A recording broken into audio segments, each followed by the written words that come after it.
Thank you. My name is Azucar.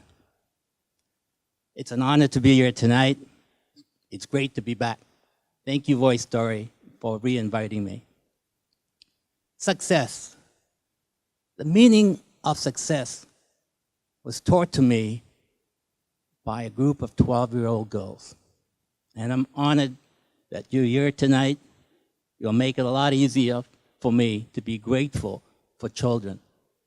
Before I start my story, I'd like to honor the wisdom of children and the impact they have had on my life. For instance, I understand that being childlike is very important for me today. We've all been children, right? Everybody here been children? Yeah. We were all childlike once upon a time. So what's that? What is being childlike? It's being innocent. It's being sensitive. It's being playful. It's being curious. It's being able to experience emotions and letting it go all the way through. It's knowing you don't know anything and want to learn. Why not take that into adulthood? Except this time, you bring wisdom with you. You bring experience with you. And you continue to learn as children learn. That's what children has taught me. Children have also taught me to flirt and the importance of flirtation. I know where you guys are going. What is flirtation? Have you thought about that? I have. I've been very curious about things that children do. For me, flirtation is simply going deep with a person instantly through playful means. You could know the person, or it could be a stranger, but just dropping in quickly. Do you know who are really good flirts? Babies. Imagine, if you will, a baby in a crib on its back. Let's just go there. And you go in and you put your nose in the crib and you smile. And what does the baby do? Well, the eyes go so big. The big smile, the closed fist shaking, the feet shaking. That baby is just so adorable. And what happens to you? You go goo goo gaga, right? You will do anything for that child. That child knows how to use a skill to make itself feel safe with you. And you connect.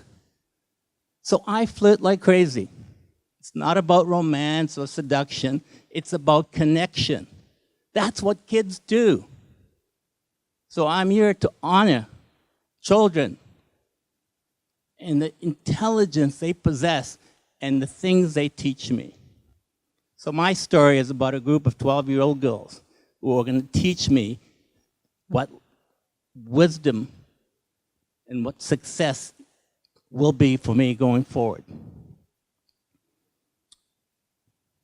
I have been extraordinarily successful in my life. As a child, I had a room full of trophies and certificates in the education field and the athletic field. I played at the highest levels of amateur sport in Canada. I became a CPA very early in life. I made partnership in a big accounting firm early in life. I got promoted to committees, national committees very quickly. I decided that I had enough of that, so at my own business, I've been amazingly successful. Except every time I became successful, the pain got worse, the suffering got worse, the depression got worse. So the more successful I became, the greater the pain, suffering, and depression. And at the age of 50, I couldn't take it anymore. I did something I had never done in my life. Seek help. Seek a therapist. And I found a lady by the name of Barbara, and she was a psychologist. And I enjoyed this because I'd never looked inside before that. And after 3 sessions, Barbara said, I can't help you. And I go, I'm okay. And she goes, no, the opposite is true. You're too tough a case for me. You're fragmented.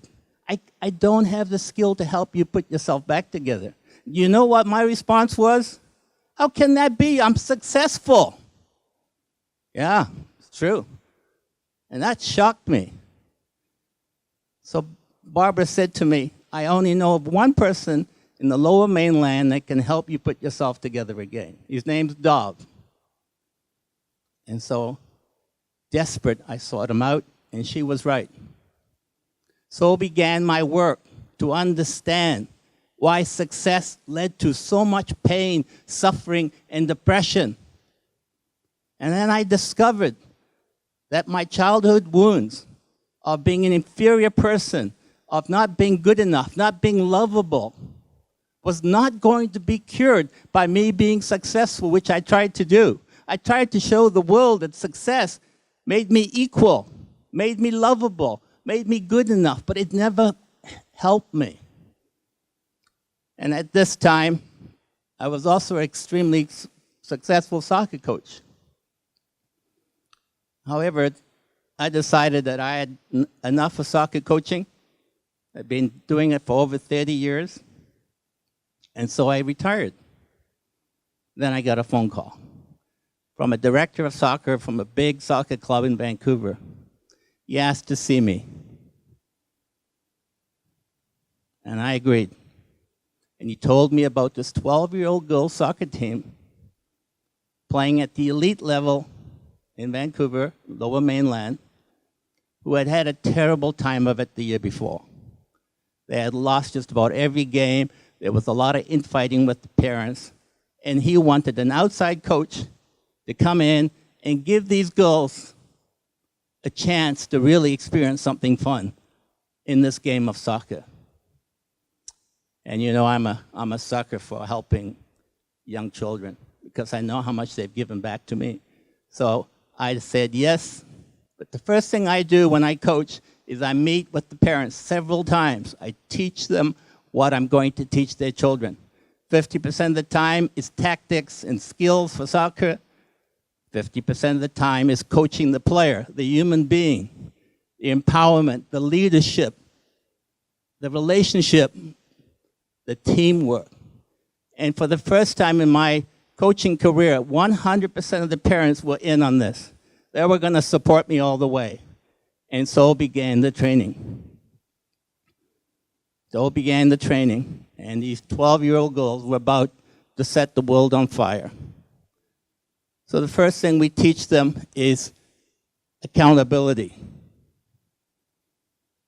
We are accountable for everything in our lives. There is no excuse, and there is no one to blame. Can you imagine coaching 12-year-olds on this incredible principle? And I told them at the first meeting that none of you, not one of you, no matter how hard you play, how kind you are, how good a person you are, is ever going to get my approval. You just won't. And what happens to a child when they hear that? They're devastated because they want to get approval, especially of adults. And then I ask them, well, why is that? And they would say the typical things like, we're never going to be good enough for you. We are failures from last year, yuckity yuck. And I said, no. And then one girl, she said, I believe we don't need your approval because we need to approve of ourselves. I said, absolutely right. You can't get my approval because you don't need it. You're the only one that knows you showed up today. You're the only one who gave the effort. You're the only one that gets to approve of yourself. You don't complain, you don't make excuses, and you don't blame anybody. You just show up. Then I taught them that, and by the way, in some of those richer areas in Vancouver, entitlement is terrible. And one of the weakest things a child can be is entitled. So we have to get that out of the way. And the opposite of entitlement is gratitude. So we teach them to be grateful. And so we ask them before every practice to express gratitude for something. And they will say, very surface things at first, but then they'll go really deep with it later. They will express it.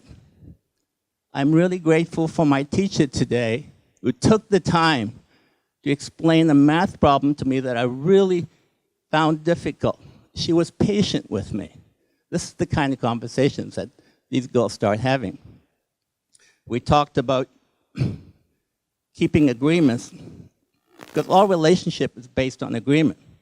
And a typical way that I would deal with this is, an example would be, if you're not ready to play the game at 45 minutes ahead of time for our warm-up, you do not play the first half of the game. Second half, you get to participate in your normal schedule. First game, sure enough, 45-minute time has arrived. 3 girls are running across the field with their parents, and they arrived late. And I said, you're late. They go, the traffic was terrible. I said, no excuses on this team. And you could see the parents are fuming. That's what would happen. But I said, no, we have an agreement.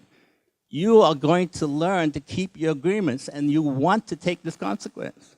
So sure enough, they would sit off. Not one person was ever late again. Why? Because the girls were getting their parents out of bed early, and they would always arrive way before the time, and they would start to gather and chat with each other. We would teach them that failure is an important ingredient in our success. Quitting is not. And we learn to fail, and fail big.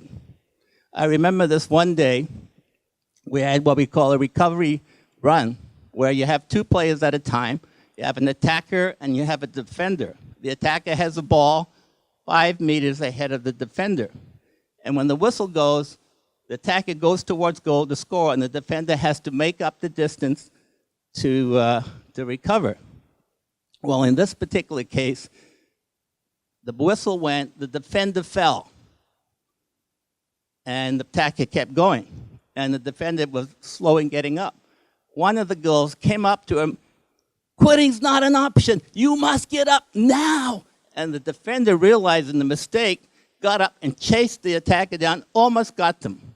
But once a team starts coaching themselves, you know you got a terrific team, don't you? And you know, one way to get a team all geared up before a game is you get the mind through activating the body. So normally a team has a team cheer. You've all seen that, right? We did, I was a little different.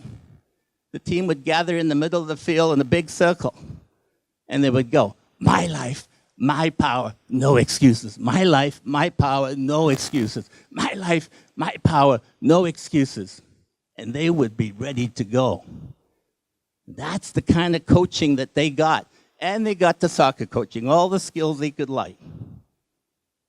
And what happened? This is an elite team that lost every game. Well, in that season, they scored 75 goals, 4 and 10 against. That's a 7-to-1 ratio. The same team that lost every single game the year before. An empowered team. And then they went into the playoffs. Went into the playoffs, they won their first 4 games, and then reached the finals. It's the last game of their season. And I remember after regular time, it was 1-1. After overtime, it was 1-1. We went into penalty shot shootouts. Best of 5.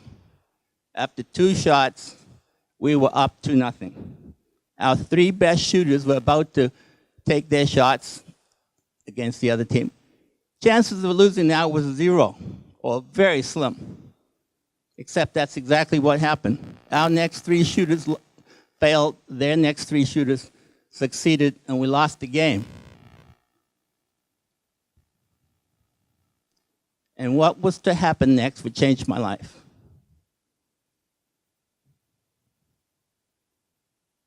If you've seen little girls win a championship, they all kind of group together in a little bunch, and they start jumping up and down with their hands up like this.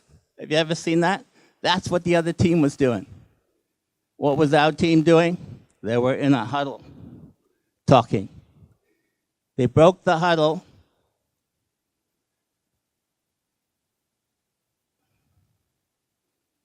ran towards the other team, created a group hug, squeezed them, and then all started jumping together. These young ladies,